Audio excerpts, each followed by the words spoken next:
لبيك اللهم لبيك لبيك لا شريك لك لبيك إن الحمد والنعمة ومغفرته. الحمد للہ رب العالمین والعاقبۃ للمتقین والصلاة والسلام علی سید الانبیاء والمرسلین وعلی آلہ وصحبہ الطیبین الطاہرین اجمعین. اما بعد فاعوذ باللہ من الشیطان الرجیم. بسم اللہ الرحمن الرحیم. الحج اشہر معلومات. صدق اللہ المولانا العظیم. الصلاة والسلام علیک یا سیدی یا رسول اللہ وعلی آلک واصحابک یا سیدی یا حبیب اللہ. الصلاة والسلام علیک یا سیدی یا نبی اللہ وعلی آلک واصحابک یا سیدی یا نور اللہ صلی اللہ تعالی علیہ وسلم. پیارے پیارے میٹھے میٹھے ناظرین کرام،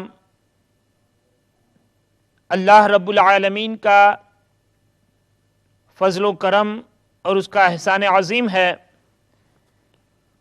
کہ اس کی رحمت کے صدقے ہاؤ ٹو پرفارم حج 10 ڈے سیریز امہ چینل کے ایوان سے آپ کی خدمت میں پیش کی جا رہی ہے، جس کا آج 6واں دن ہے اور مسلسل 5 دنوں میں آپ نے مناسک حج کے تعلق سے، حرم پاک کے تعلق سے، مقام ابراہیم، چاہے زمزم، آب زمزم، صفا اور مروہ اور سعی، ان تمام باتوں پر آپ نے علماء کرام کی زبانی بہت ہی بہترین اور بہت ہی احسن طریقے سے مسائل سماعت فرمائے ہیں. انشاءاللہ تبارک و تعالی مزید مناسک حج کو آگے بڑھاتے ہوئے آج ہم گفتگو کریں گے انشاءاللہ تبارک و تعالی مینا کے حوالے سے. میدان مینا یہ کیا ہے، مینا میں کیوں ٹھہرنا ضروری ہے، اور مناسک حج میں سے مینا کا قیام ہمارے لیے کیا ہے. ان تمام باتوں پر انشاءاللہ تبارک و تعالی علماء کرام روشنی ڈالیں گے، اور تھوڑی دیر کے بعد انشاءاللہ ٹیلی فون لائن بھی اوپن کی جائے گی. آپ بھی فون کے ذریعے ہمارے اس پروگرام میں شرکت فرمائیں گے. سوالات لے کر، حج کے تعلق سے آپ کے سوالات ہوں گے، وہ سوالات آپ کے ہم علماء کرام کی خدمت میں پیش کریں گے. اور تمام ناظرین و ناظرات سے پہلے ہی عرض کر دیتا ہوں کہ برائے کرم کوئی بھی ایسا مسئلہ جو آج کے تعلق سے نہ ہو ہم تک پہنچانے کی کوشش نہ کریں. یہ آپ کی نوازش ہوگی، مہربانی ہوگی. آپ کے سوالات کے جوابات پیش کرنے کے لیے ہمارے ساتھ تشریف فرما ہے نہایت ہی واجب التعظیم، قابل صد احترام، محب گرامی حضرت علامہ مولانا محمد یونس مصباحی صاحب قبلہ، آپ کی جانی پہچانی شخصیت. اور دوسرے مہمان گرامی قدر ہمارے ساتھ تشریف فرما ہیں حضرت علامہ مولانا محمد عمر القادری صاحب قبلہ مدد ظلہ العالی. دونوں شخصیات کو آج کے ہاؤ ٹو پرفارم حج کے 6 دن میں خوش آمدید کہتا ہوں، اور دونوں حضرات کی خدمت میں ہدیہ تشکر اور ہدیہ سلام بھی عرض کرتا ہوں. اس کے فوراً بعد انشاءاللہ تبارک و تعالی مینا کے حوالے سے ہم بات شروع کرتے ہیں.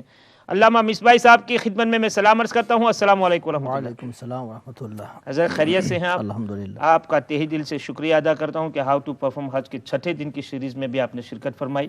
اللہ تعالیٰ آپ کے علم و عمل میں برکت عطا فرمائے. آمین. جزاک اللہ خیر. اور ہمارے دوسرے مہمان گرامی قدر کی بارگاہ میں بھی ہدیہ سلام، اور اس کے بعد انشاءاللہ ہم اپنے پروگرام کو آگے بڑھاتے ہیں. السلام علیکم ورحمۃ اللہ. وعلیکم السلام ورحمۃ اللہ. خیریت سے ہیں قادری صاحب؟ اللہ تعالیٰ کرم خیریت الحمدللہ. ہاؤ ٹو پرفارم حج کے 6 دن کی سیریز میں آپ کو خوش آمدید کہتا ہوں. بہت شکریہ.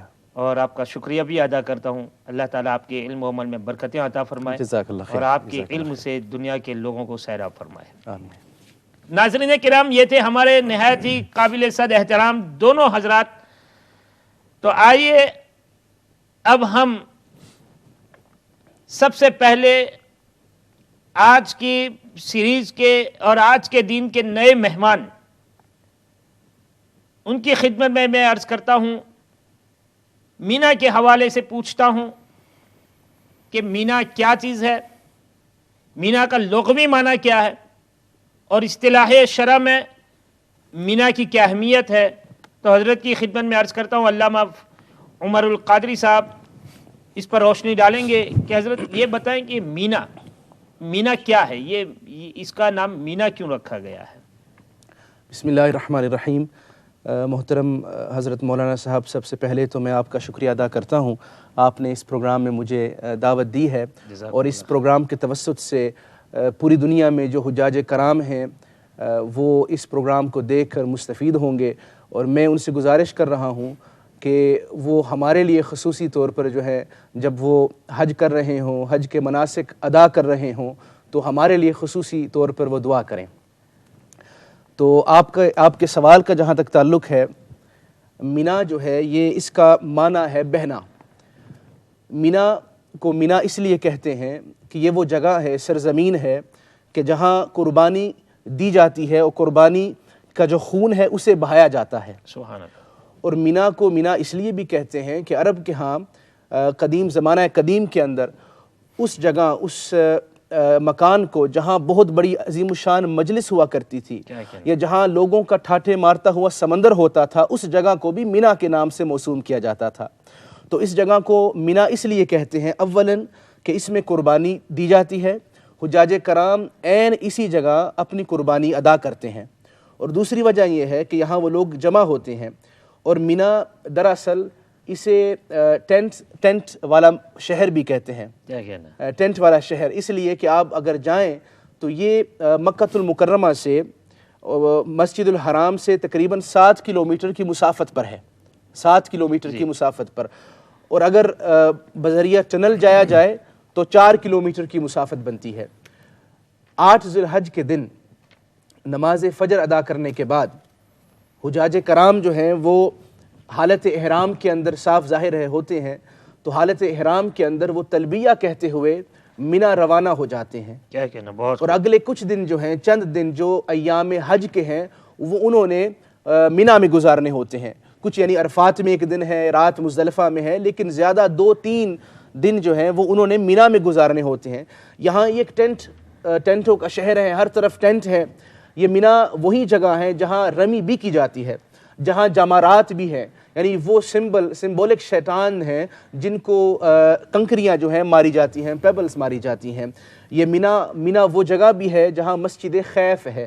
مسجد خیف وہ مسجد ہے کہ جہاں آقا علیہ الصلوۃ والسلام نے اور آقا علیہ الصلوۃ والسلام سے قبل کئی انبیاء کرام نے وہاں نماز ادا کی. اور یہ وہ مسجد ہے کہ جہاں بقول کچھ جو مؤرخین ہیں ان کے یہاں کئی ہزار انبیاء کرام کے مزارات بھی ہیں. سبحان اللہ. یہ مسجد خیف کے پاس؟ جی، مسجد مینا کے اندر جو ہے مسجد جو ہے اس کے بارے میں یہ مشہور ہے. سبحان اللہ. تو بنی اسرائیل کے ہزاروں انبیاء کرام کے مزارات وہاں پر؟ یہ بات مؤرخین نے کچھ نہیں اس کا تذکرہ کیا ہے. اچھا. سبحان اللہ. تو اس گھر سے بھی یہ مینا کی کافی اہمیت؟ جی بالکل، اس گھر سے بھی. پھر مینا کی اہمیت یہ بھی ہے کہ یہاں صحابہ کرام میں سے جو مہاجرین تھے جو مدینہ پاک سے آئے، تو یہ وہ جگہ ہے. یہاں مینا کے اندر ایک ایسی جگہ بھی ہے، مسجد ہے کہ جہاں بیعت عقبہ جو ہے اولا اور ثانیہ دونوں جو ہیں ہوئیں. صحابہ کرام مدینہ پاک سے آئے اور انہوں نے اسلام قبول کیا، صحابی بنے، اور پھر آقا علیہ الصلوۃ والسلام سے انہوں نے عہد کیا، بیعت کی، عہد کیا کہ آقا آپ مدینہ پاک تشریف لے آئیں، ہم اپنی جان مال سب کچھ آپ کی خاطر قربان دینے کے لیے کرنے کے لیے تیار ہیں. تو یہ مینا کے اندر یہ مقام بھی وہاں پایا جاتا ہے. بہت خوب، ماشاءاللہ. یہ بڑی اچھی آپ نے روشنی ڈالی. اور میں حضرت علامہ یونس مصباحی صاحب کی خدمت میں عرض کروں کہ جیسا کہ علامہ صاحب نے اس بات کی طرف اشارہ کیا کہ مینا میں جو ہے مورخین کے نزدیک جو ہے بعض مورخین یہ کہتے ہیں کہ وہاں ہزاروں انبیاء کرام کے مزارات بھی ہیں. تو آپ کے علم میں یہ بات ہے کہ وہاں پر انبیاء کرام میں مشہور انبیاء میں سے کن کن کے مزارات ہو سکتے ہیں؟ بسم اللہ الرحمن الرحیم، الحمدللہ رب العالمین والصلاة والسلام علی سید الانبیاء والمرسلین وعلی آلہ واصحابہ اجمعین، اما بعد، فاعوذ باللہ من الشیطان الرجیم، بسم اللہ الرحمن الرحیم، الحج اشہر معلومات، صدق اللہ مولانا العظیم۔ مولانا ادریس صاحب، میں آپ کا شکر گزار ہوں کہ آپ نے مجھے اس پروگرام کے لیے مدعو کیا، اور امہ چینل کے ناظرین کا کہ انہوں نے اس پروگرام کو سجایا، اور ناظرین کا بھی شکر گزار ہوں کہ وہ ہم لوگوں کے پروگرام سے محظوظ ہو رہے ہیں اور مسائل شرعیہ سے واقف ہونے کی کوشش کر رہے ہیں۔ سبحان اللہ۔ اللہ تعالی ہم سب کو عمل کی توفیق عطا فرمائے۔ آمین۔ کل ہم لوگوں نے گفتگو اس سلسلے میں کی تھی کہ جو لوگ حج تمتع سے وہاں تشریف لاتے ہیں، ان لوگوں کو حج کرنا، عمرہ کرنا ہے، اور عمرہ مکمل ہو جائے اس کے بعد میں حج کے دنوں کا منتظر رہنا ہے، اور اس انتظار میں وہ کیا کیا کر سکتے ہیں اس پر بھی ہم لوگوں نے گفتگو کی۔ اور کچھ لوگوں کو اس سلسلے میں اختلاف ہے کہ وہ دوبارہ اس میں عمرہ کر سکتے ہیں کہ نہیں کر سکتے ہیں، تو اس کی بھی تفصیل میں نے بتا دی کہ پہلے کے علماء نے اس سلسلے میں یہ کہا تھا کہ مکروہ ہے، ایسا نہیں کرنا چاہیے، لیکن دور حاضر میں علماء کرام نے اس بات کی تشریح کر دی ہے کہ سنت سمجھ کر کے نہیں کرنا چاہیے، ورنہ اگر آپ صرف نوافل کے طور پر صرف مزید ثواب کے حصول کے لیے اگر ایسا کرنا چاہتے ہیں تو شریعت مطہرہ آپ کو اس سے روکتی نہیں ہے، اور آپ ایسا کر سکتے ہیں، مگر اس کو رسول پاک علیہ الصلاۃ والتسلیم کی سنت اور صحابہ کرام کے طریقہ کار میں شمار نہیں کرنا چاہیے، مگر یہ چیز جائز ہے اور آپ کے لیے اس کی اجازت ہے۔ لیکن ساتھ میں ہم نے یہ بھی تشریح کر دی تھی کہ زیادہ عمرہ کرنا اس سے بہتر ہے کہ بکثرت نفل طواف کعبہ کے کیے جائیں، اس لیے کہ آدمی پورا عمرہ کرتا ہے تو اس کے لیے اس کو مسجد عائشہ جانا ہے، اور پھر وہاں سے اس کو واپس یہاں پھر کعبۃ اللہ میں آنا ہے، پھر طواف کرنا ہے، اس کے بعد میں سعی کرنا ہے، سعی کے بعد میں پھر اس کو بالوں کا حلق کرنا ہے، یہ ساری چیزیں اس کو کرنی پڑے گی، تو اس کے لیے تقریباً 2 یا 3 گھنٹے تو لگ ہی سکتے ہیں آنے اور جانے اور ایسا عمل کرنے میں، جبکہ 3 گھنٹے میں اگر آدمی نفل طواف کرنا چاہے تو کئی نفلی طواف اس ٹائم کے اندر کر سکتا ہے، اور اس طواف کا بہت زیادہ ثواب ہے کہ میں نے آپ کو بتایا کہ کوئی بھی نفل کام جو وہاں کیا جائے تو باہر سے آنے والوں کے لیے، یعنی میقات سے باہر سے آنے والوں کے لیے یہ سب سے بڑا تبرک سمجھیے اور سب سے بڑا ثواب کا باعث سمجھیے، تو وہ کعبۃ اللہ کا طواف ہے کہ جو کعبہ کے علاوہ دنیا میں کسی جگہ ہمیں میسر نہیں آ سکتا۔ یہ عبادت صرف اور صرف کعبہ کے گرد گھوم کر ہی مل سکتی ہے، اور دنیا میں کہیں سے نہیں مل سکتی ہے، تو پھر لوگوں کو چاہیے کہ وہ ایسا کرے کہ بکثرت طواف کرے کہ اس میں ثواب زیادہ ہے۔ لیکن اس کے باوجود بھی کوئی آدمی اس انتظار کے ایام میں اگر وہ عمرہ کرنا چاہتے ہیں تو وہ ناجائز نہیں ہے۔ علماء کرام میں جو 2 طرح کی باتیں پائی جاتی ہیں تو وہ صرف اسی وجہ سے ہیں کہ کچھ اس کو سنت میں شامل کر سکتے ہیں، تو وہ کہتے ہیں کہ نہیں سنت میں شامل نہیں ہے، لیکن سنت سے اگر الگ ہو کر کے کلام کیا جائے تو اس کے نفس جواز کے اندر کسی بھی طرح کا کوئی اختلاف نہیں ہے، اس لیے ایسا کیا جا سکتا ہے۔ اب ہم لوگ گفتگو اس پر اس کا آغاز اس طریقے سے کریں گے کہ اب جو لوگ تمتع کی نیت سے وہاں پہنچے ہیں، اور عام طور پر جو باہر سے جاتے ہیں وہ تمتع کے لیے جاتے ہیں، اس لیے دوسری باتوں کو اس میں خلط کرنا یہ خلط مبحث ہو جائے گا کہ لوگوں کو پھر اس میں تھوڑا یہ بھی ہوگا کہ یار وہ ایسا بھی کرتے ویسا بھی کرتے، ہم کیسا کر رہے ہیں۔ اس لیے ایک بات لے کر کے چلتے، اگر کسی نے سوال کیا تو پھر دوسری طرح کے جو حج کیے جاتے ہیں اس میں ان کو کیسا کرنا ہے وہ ان کے جواب پر بتا دیا جائے گا، لیکن ہم تمتع کا ذکر لے کے چلتے ہیں۔ جنہوں نے عمرے سے فراغت حاصل کر لی انہوں نے ان ایام میں جو نیکیاں کمائی، اللہ تعالیٰ ان کے ان اعمال کو بھی اپنی بارگاہ میں قبول فرمائے اور مزید سے مزید عبادت کرنے کی سب کو توفیق عطا فرمائے۔ آمین اللہم آمین۔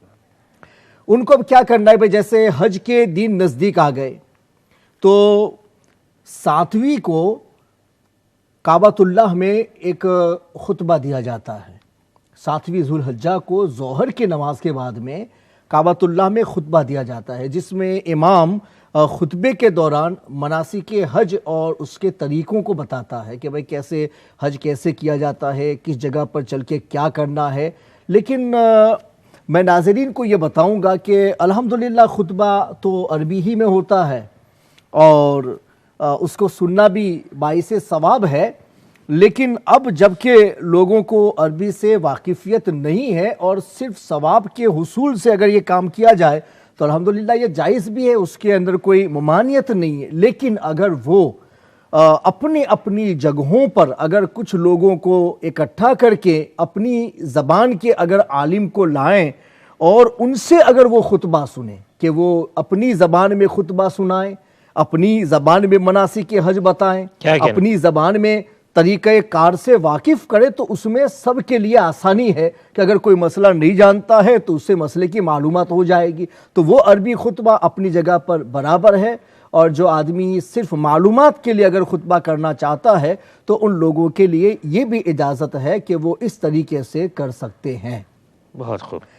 مینا میں جانا اور وہاں قیام کرنا اور کتنے عرصے تک قیام کرنا، تو اس پر بھی ہم گفتگو کریں گے۔ آپ نے جو انبیاء کرام کے مزارات کے سلسلے میں جو پوچھا ہے کہ وہاں ہے، تو ہاں تاریخ میں اس کا ذکر ملتا ہے، حدیثوں میں اس کی تفصیل نظر نہیں آتی ہے، مگر تاریخ کی بات کو بھی مطلقاً غلط نہیں کہہ سکتے ہیں۔ مگر جب تک تعین نہ ہو جائے تو پھر کوئی آدمی کہے گا بھئی چلو اب آپ کہتے ہیں کہ مینا میں انبیاء کرام کے مزارات ہیں، ہم تو مینا میں چل کے ٹھہرتے ہیں، وہاں ہمارے ٹینٹ لگے ہوئے ہیں، ہمیں کیا معلوم کہ ہمارے ٹینٹ کے نیچے اگر کسی نبی کی قبر ہے تو کیا ان کی قبر پر ہم بیٹھے؟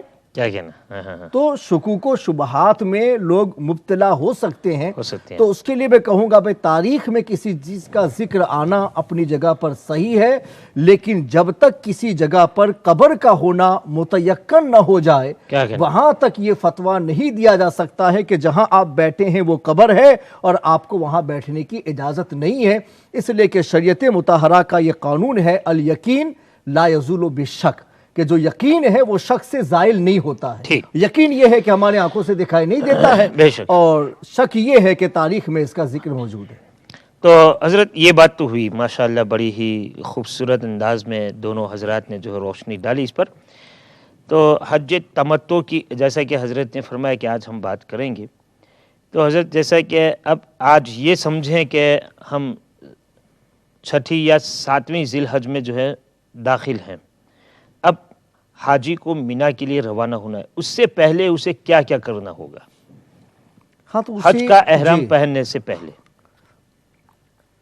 حج کا احرام پہننے سے پہلے تو یہ نہیں کہ 7ویں کو اس کو خطبہ سننا، یعنی مناسک حج کی معلومات اسے حاصل کرنی ہے تاکہ وہاں چل کے کوئی پرابلم کھڑا نہ ہو سکے، یا اس کو اپنے جو سفر میں جانا ہے، مطلب یہ کہ وہ مکہ چھوڑے گا، مینا جائے گا، وہاں سے عرفات میں آئے گا، وہاں سے مزدلفہ میں آئے گا، وہاں سے پھر اس کو پھر ادھر کعبہ میں طواف زیارت کے لیے بھی آنا، ادھر مینا میں بھی جانا ہے، وہاں پھر 2 دن رکنا بھی ہے، وہ تو اس کی پوری تفصیل اپنے بیان کریں گے۔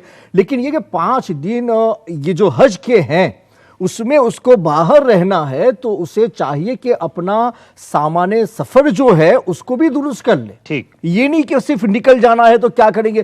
ہاں جو آدمی گروپ کے ساتھ میں جاتے ہیں ان کے لیے تو کھانے وغیرہ کا اہتمام ہو جاتا ہے، مگر اس کے باوجود بھی وہ ٹریفک کا مسئلہ ہے کہ کبھی ایسا بھی ہو سکتا ہے کہ چلو گروپ والے آپ کو کھلانا چاہتے ہیں، راستے میں کہیں ایکسیڈنٹ ہو گیا، راستے بند ہو گئے اور ٹریفک جام ہو گئی، گاڑی پہنچ ہی نہیں رہی، تو کھانا کیسے آپ کے پاس میں آئے گا؟ بالکل تو یہ بھی تو ہو سکتا ہے۔ اس لیے کچھ ان کو ڈرائی فوڈ ہے یا کچھ ڈرائی چیزیں ہیں کہ جو بکثرت چل سکتی ہیں، چند دنوں تک رہ سکتی ہے، خراب نہیں ہو سکتی ہیں، ایسی کھانے پینے کی چیزوں کو بھی انہیں اپنے ساتھ میں بطور اہتمام کے لے لینا، یہ توکل کے خلاف نہیں ہے، یہ بھی توکل ہے۔ تو ان کو اپنا سامان سفر پہلے تیار کر لینا چاہیے، 7ویں کو ان کو خطبہ سننا چاہیے، یعنی مناسک حج کی معلومات حاصل کرنی چاہیے، اور اس کے بعد 8ویں ذی الحجہ کو فجر میں نماز ادا کرنے کے بعد میں وہاں ان کو کعبۃ اللہ میں احرام باندھنا ہے اور اس کے بعد ان کو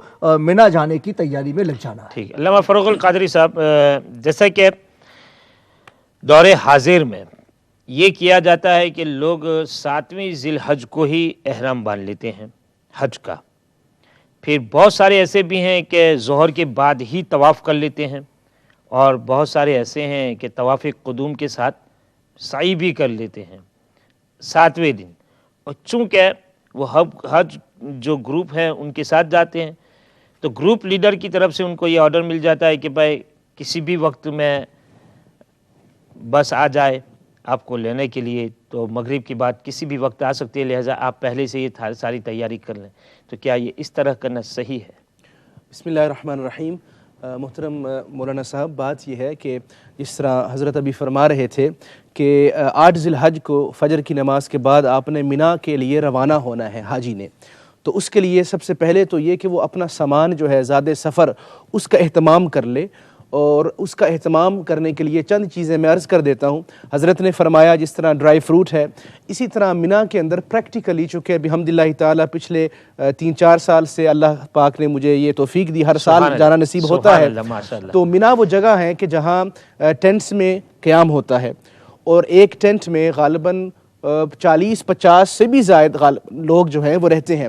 انہوں نے وہاں زمین پر جو ہے، یا بعض گروپس جو ہیں وہ میٹرس کا بھی اہتمام کرتے ہیں، تو وہاں رات گزارنی ہوتی ہے، لیکن جگہ کی تنگی کا عالم یہ ہوتا ہے کہ ایک شخص کے لیے 2 metre by 50 centimetre 2 metre by 50 centimetre اتنی سی جگہ ہوتی ہے، یعنی آپ جب سو رہے ہوں، آرام کر رہے ہوں، تو آپ کے جو شولڈرز ہیں وہ آپ کے نیبرز، آپ کے جو بھائی ہیں دوسرے حاجی، ان کے ساتھ ٹچ کر رہے ہوں۔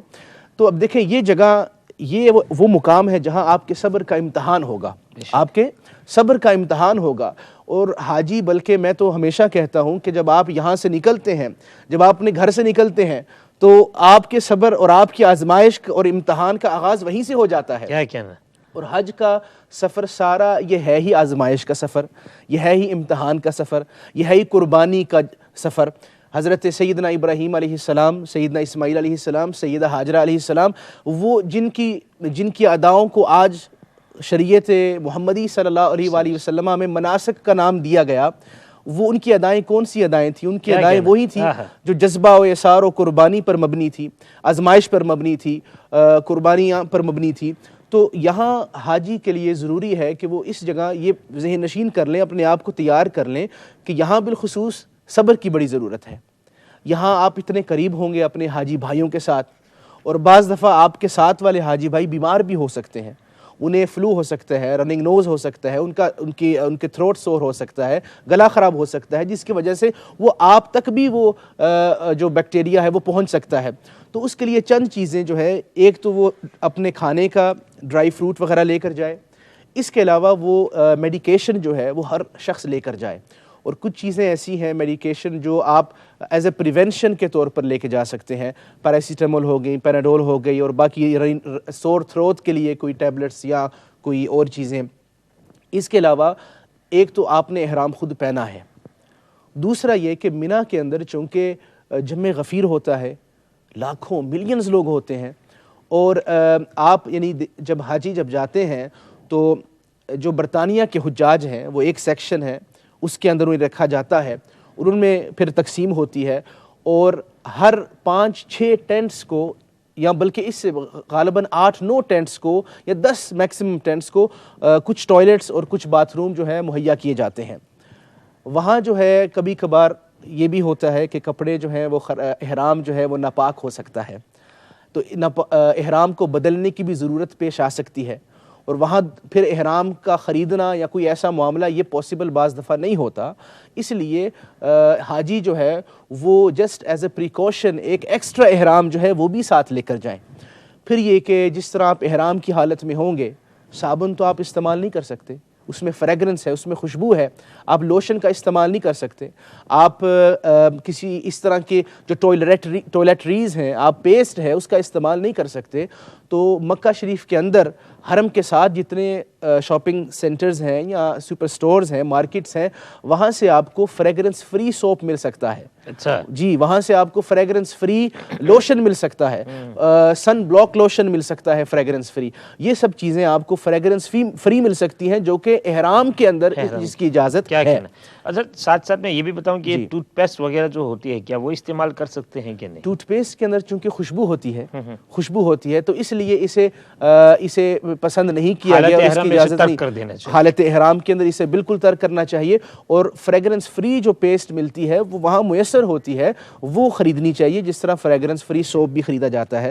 اس کے علاوہ حاجی کے لیے ضروری ہے کہ وہ اپنا زاد سفر جو ہے اس کے اندر ایک کشن جو ہے، ایک کشن وہ بھی رکھے.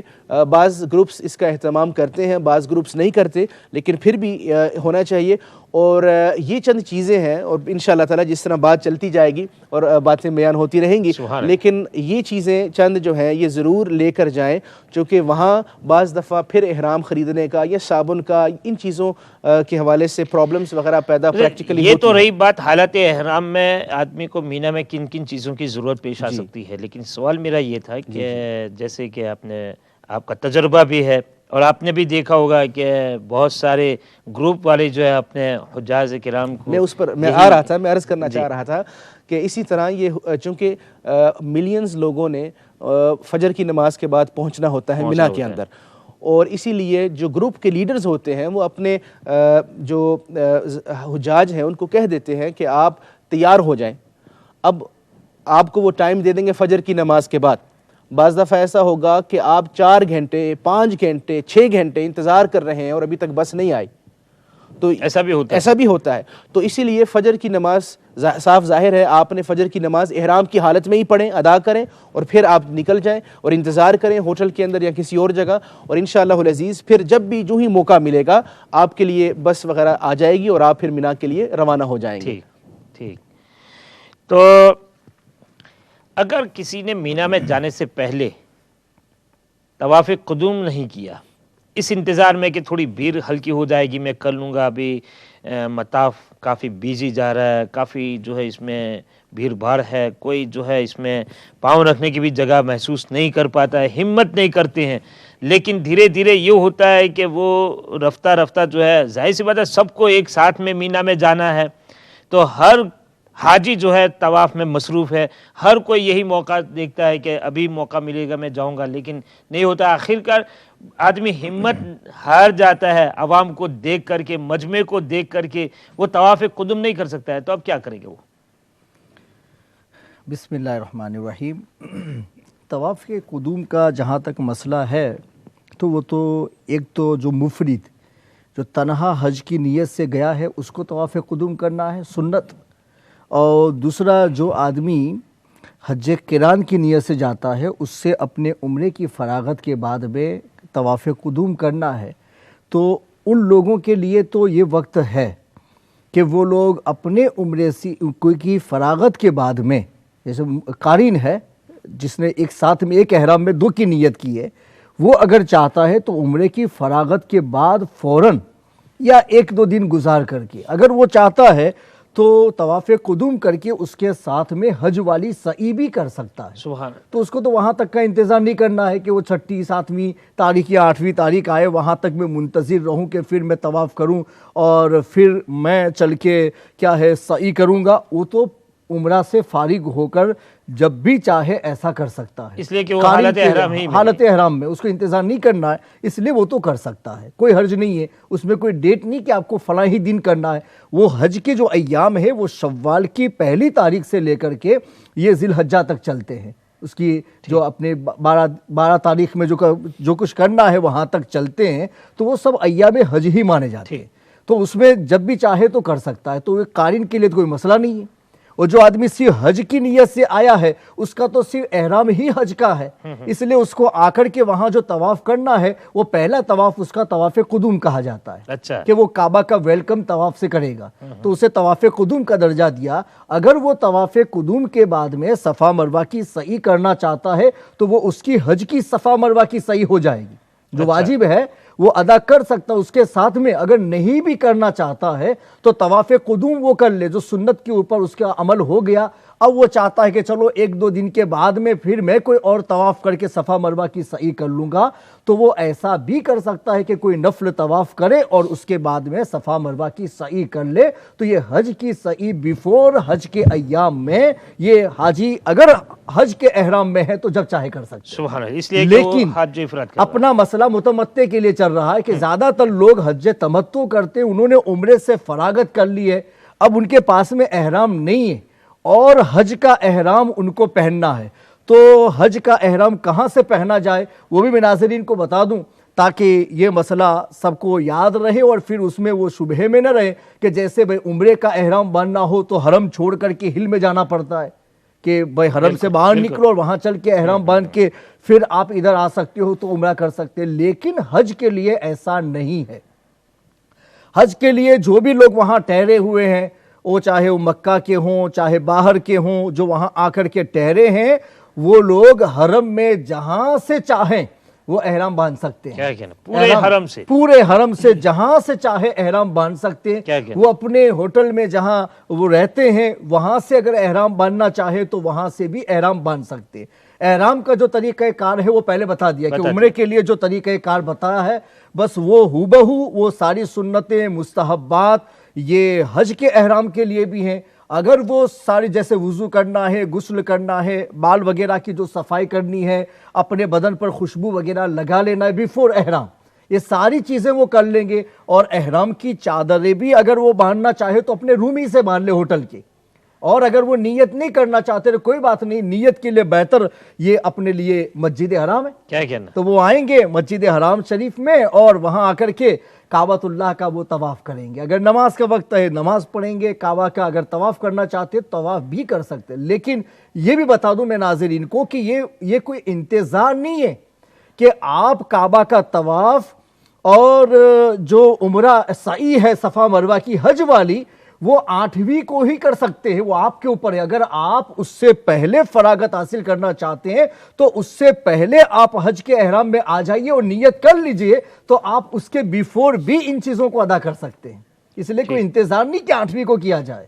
8ویں کو تو مینا میں ٹھہرنا سنت ہے, لیکن جہاں تک احرام میں آنا ہے تو وہ آدمی 7ویں کو بھی اگر آنا چاہتا ہے تو متواتر 7ویں کو بھی احرام میں آ سکتا ہے, نیت کر کے وہ ایک طواف کر لے اور طواف کرنے کے بعد میں صفا مروہ کی سعی کر لے تو حج کی سعی اس کی شامل ہو جائے گی. اور ایسا بیفور بھی کر سکتا, اور نہیں کیا ہے تو 8ویں کو کرنا ہے, اور 8ویں کو اس طریقے سے طواف کر کے صفا مروہ کی سعی کر کے نکل جائے تو طواف زیارت کے بعد میں اس کو صفا مروہ کی سعی کرنے کی زحمت باقی نہیں رہے گی. یہ اس کے لیے بہتر اور مناسب طریقہ تھا کہ ادھر احرام باندھنا ہے اور پھر طواف کرنا ہے, نفلی طواف ہوگا یہ اس کے لیے, اور طواف کرنے کے بعد میں اس کو صفا مروہ کی سعی کرنی ہے حج کی سعی کی نیت سے, وہ تو اسی میں جائے گی. وہ چونکہ وہ شروع کر لیا حج کے احرام میں آ گیا ہے تو وہ حج کی سعی ہی میں جائے گا. اور پھر ان کو سورج نکل جائے تو سورج نکلنے کے بعد میں وہاں مینا جانے کے لیے روانہ ہو جانا ہے. ٹھیک. ناظرین کرام, جیسا کہ آپ نے آج سماعت فرمایا مینا کے حوالے سے, اور مینا کو روانگی ہے کس انداز میں کرنا ہے, کیا کیا تیاری کرنی ہے, علماء کرام نے آپ کی رہنمائی فرمائی. اس حوالے سے آپ کے پاس اگر کوئی سوال ہے تو آپ کے لیے ٹیلی فون لائن اوپن کر دی گئی ہے. آپ برائے کرم آپ کا جو بھی سوال ہو حج کے تعلق سے وہ آپ ہم تک پہنچا سکتے ہیں, بڑی نوازش ہوگی. تو حضرت یہ بات ہے کہ چاہے وہ 7 کو بھی اگر احرام پہننا چاہے تو وہ پہن سکتا ہے, طواف کرنا چاہے تو کر سکتا ہے, لیکن سنت طریقہ یہی ہے کہ وہ 8 ہی کو, 8 صبح صادق. مگر جیسے کل کسی نے سوال کیا تھا کہ بھئی جیسے ابھی کی جو بھیڑ ہوتی ہے اور اس کی وجہ سے جو منتظمین ہیں وہ جلدی سے مینا میں پہنچانے کی کوشش کرتے ہیں, تو کسی نے کل سوال کیا تھا کہ کبھی ایسا بھی ہوتا ہے کہ وہ 7ویں کی رات ہی سے اعلان ہو جاتا ہے کہ ابھی چلنا ہے اور پھر وہ 7ویں ہی کو لے کر کے چلے جاتے ہیں. تو اب پھر صبح کی جو بات ہے وہ صبح تو ہوئی نہیں, تو پھر ایسی صورت میں وہ احرام باندھیں گے تو نہ وہ طواف کر پائیں گے نہ ان کی سعی کر پائیں گے. اس لیے بہتر ہے کہ اگر ایسا ہوتا ہے اور گروپ کے ساتھ میں انڈیپینڈنٹ نہیں ہے, گروپ کے ساتھ میں ہے, تو پھر ان کو گروپ کے کا ہی فالو کرنا پڑے گا. تو ایسی صورت میں ان کو چاہیے کہ وہ 7ویں کو ظہر کے وقت ہی احرام میں آ جائے حج کے, اور اس کے ساتھ ہی میں طواف کر کے جو صفا مروہ کی سعی کر لیں تو گروپ والے جب بھی لے جانا چاہے تو فراغت ہو جائے گی کہ بھائی طواف بھی ہو گیا، احرام بھی ہو گیا، طواف بھی ہو گیا، صفا مروہ کی سعی بھی ہو گئی ہے. اب ان کو بعد میں نہیں کرنا، چونکہ بھیڑ کی وجہ سے طواف زیارت کے بعد میں سعی کرنے میں اور زیادہ مشکلات کا سامنا ہو سکتا ہے. اگر بیفور اگر ان چیزوں کو کر لیا جائے تو حاجیوں کے لیے سہولت ہے. اس لیے یہ طریقہ نہیں ہے کہ آپ 8 ہی کو احرام میں آئیں. احرام کے لیے تو سنت طریقہ نہیں، مینا میں جانے کا سنت طریقہ یہ ہے کہ فجر کی نماز آپ یہاں ادا کرنے کے بعد میں پھر سورج جب نکل جائے تو سن رائز ہونے کے بعد میں مینا کے لیے جانا ہے. ہمارے ساتھ جناب یوسف بھائی لیسٹر سے تشریف فرمائے، پوچھتے ہیں کیا سوال لے کر حاضر ہیں. السلام علیکم ورحمۃ اللہ تعالیٰ وبرکاتہ. وعلیکم السلام ورحمۃ اللہ وبرکاتہ. جی یوسف بھائی. آپ تمام حضرات عالم اہل سنت کی خدمت میں السلام علیکم. وعلیکم السلام ورحمۃ اللہ. ہاؤ ٹو پرفارم حج کے 6 دن کی سیریز میں آپ کو خوش آمدید کہتے ہیں. جزاکم اللہ خیر. جی سوال ہے میرا جی کہ میقات سے اگر آدمی عمرہ پہلا کرنے کے لیے نکلتا ہے، عمرہ فنش کیا پہلا عمرہ، اور فوراً ان کو وہی احرام کے اندر دوسرا عمرہ کرنے کے لیے کیا میقات پر جا کے نیت کرنا ضروری؟ ٹھیک. اور دوسرا سوال ہیلو جی بولے آپ. ہاں، دوسرا سوال ہے کہ سرکار علیہ السلام نے ظاہری جو لائف تھی اس میں جو بھی حج کیا تو اس میں مدینہ شریف واپس جاتے وقت کوئی جگہ پر رکے تھے؟ حج کے بعد حج پورا کر کے جی جب مدینہ شریف کی طرف اپنے قیام کے اوپر جانے لگے تو کسی جگہ رات 2 رات یا کسی جگہ؟ ٹھیک، بتاتے ہیں آپ کو. بہت شکریہ فون کرنے کے لیے. ٹھیک، تو اب احرام اس نے پہلے پہن لیا، طواف بھی کر لیا، سب کچھ کر لیا، لیکن مکے سے اسی وقت نکلنا سنت ہے سورج طلوع ہونے کے بعد، 8ویں کا سورج طلوع ہونے کے بعد. تو کیا وہ نماز اشراق بھی ادا کرے گا؟ سورج نکلنے کے فوراً بعد میں اگر نکلنا ہے تو اس کو اشراق کا ٹائم نہیں ملے گا، لیکن اگر وہ تھوڑا ڈیلے کرتا ہے، 20 منٹ کے بعد میں نکلتا ہے تو اشراق پڑھ کے نکل سکتا ہے. فوراً نکلتے ہیں تو چونکہ وہ سورج نکلنے کے بعد جو 20 منٹ کا جو ٹائم ہے وہ ٹائم کو مکروہ ٹائم کہتے ہیں، اس میں کوئی نفل کیا کوئی دوسری نماز بھی نہیں پڑھ سکتے ہیں، تب تو ان کو اجازت نہیں ہے اس کی. لیکن اگر وہ تھوڑا سا ڈیلے ہو جاتے، جیسے حضرت نے فرمایا کہ وہاں بس کے انتظار میں بھی کبھی کتنا ٹائم نکل جاتا، اگر ایسا ہے تو پھر وقت کیوں بیکار کریں گے؟ اگر ملتا ہے وقت تو پھر وہ نمازیں بھی ادا کر لینی چاہیے. یہ صحیح فرمایا جیسے حضرت نے. تو حضرت اگر ایسا مسئلہ پیش آ جائے جیسا کہ آپ کا تجربہ ہے کہ 4-5 گھنٹے نکل جائے تو اس میں ظہر کا وقت بھی ہو جاتا ہے، کبھی عصر کا وقت بھی ہو جاتا ہے، تو آیا ہے کہ وہ نمازیں وہ حرم میں ادا کریں گے؟ وہ بسم اللہ الرحمن الرحیم. الحمدللہ میرے ساتھ تو ایسا معاملہ نہیں ہوا کہ ظہر کی نماز کا وقت بھی ہو چکا یا عصر کا، لیکن البتہ اگر کسی کے ساتھ یہ ہو اور کوئی بیمار ہے اور مریض ہے اور وہ خود اپنا اہتمام نہیں کر سکتے، ذاتی طور پر خود پیدل بھی نہیں جا سکتے، حالانکہ پیدل جانے میں جو ٹنل کے ذریعے جس طرح میں نے عرض کیا وہ جو مسافت 7 کلومیٹر کی ہے وہ 4 کلومیٹر کی رہ جاتی ہے مسجد الحرام سے. لیکن اگر کوئی مریض ہے اور وہ ظہر کی نماز ہو گئی اور وہ حرم شریف میں موجود ہے تو صاف ظاہر ہے وہ نماز ظہر ہی ادا کریں گے، اور نماز ظہر کا وقت ہوگا تو نماز ظہر ادا کریں گے. اس کے بعد پھر وہ اگر جب بھی موقع ملے گا وہ چلے جائیں گے. ٹھیک، ہمارے ساتھ جو ہے تشریف فرمایا جناب جمال صاحب بریڈفورڈ سے. السلام علیکم ورحمۃ اللہ. وعلیکم السلام. مولانا صاحب میں آپ سے پوچھنا تھا کہ یہ احرام کی جو نیچے والی چادر ہوتی ہے وہ اس میں ڈبل پہن سکتے ہیں؟ ٹھیک، یہ سوال ہے. اوکے، شکریہ، بہت شکریہ، مہربانی ہوگی آپ کی. حضرت مینا میں جو کہا گیا ہے کہ بھئی 5 نمازیں پڑھی جائیں گی، ظہر، عصر، مغرب، عشاء اور دوسرے دن فجر، یعنی 9ویں کی فجر. تو یہ 5 نمازیں مینا میں پڑھنا، مینا ہی کے میدان میں آپ نے ٹینٹ میں یا کہیں بھی آپ نے قیام فرمایا اس جگہ پر پڑھنا، کیا یہ ضروریات میں سے ہے؟ بسم اللہ الرحمن الرحیم.